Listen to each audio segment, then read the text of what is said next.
as long as I can remember, like no matter what kind of music I've ever been into or like where I am in my life, there's always a need for his work, be it like a focus of my listening or a way to like reset my listening.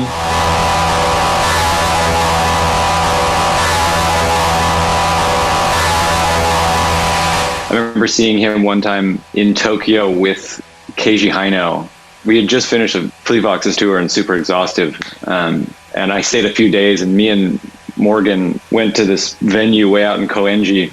We saw him, and it was just like the perfect thing for after such a long, difficult tour. It was just this sort of like bath of controlled chaos, but like the thing that he's so good at doing for once in 30 days or whatever, how long that tour was. It was like the first time I wasn't able to like stress out about anything that was ultimately not that important. And I find that his music has just kind of always been there for me for that kind of need.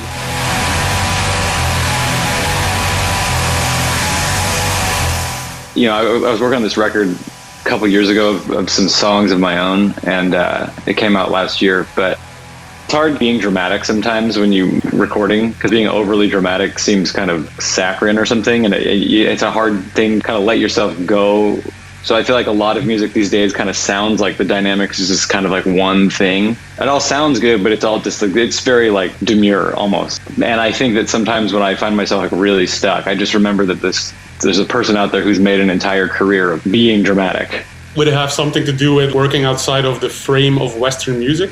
Yeah, I mean, absolutely. But also not just like in terms of composition, but also in terms of recording. Like some of the sounds that guy's getting, I never cease to amaze me. And in live performance too, like every time I've seen him, it's good. You know, like and those kinds of shows have a tendency they can be bad.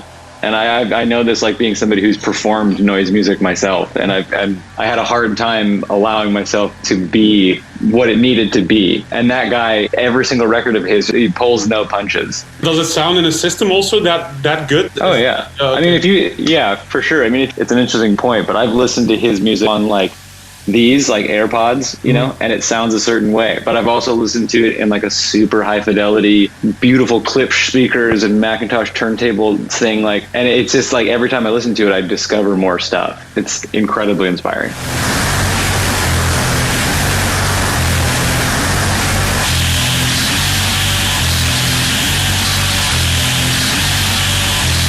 And also just like another thing, just his ability to collaborate, I think is like really impressive, especially when you're doing something that takes up so much space. Mm-hmm. His music is like this big thing that like really kind of like it states a lot in its presence. But then like you listen to these like Boris and Merzbow records that are amazing, or like Is there a certain records, like I know that's probably a hard question to answer, but is there a certain record that you would say like that would be the one that you can get into what he's doing?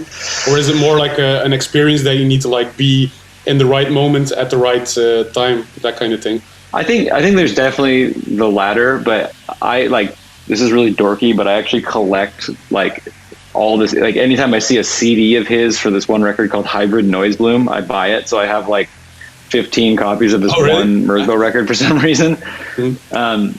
I think that one's pretty good. He's got a series of records called like, I don't remember exactly what it's called, but it's about birds, because he's like a pretty like militant vegan, and he's very convicted about it. And so like he has all these records that are about like, he's obsessed with birds for some reason. And he has this kind of like old man presence on the internet where it's like, he just posts like really adorable pictures of like these beautiful birds that he comes across, or like his own, I think he has a few like doves that he keeps and things like that. And it's clear to me like that he seems like he's pretty happy, and like I think that people who allow themselves to kind of express themselves the way that they do are just get rid of a lot of like unnecessary noise. He just does what he likes, you know what I mean? It seems like ultimately he ends up being happy, which is like, as a musician, to me is like super inspiring.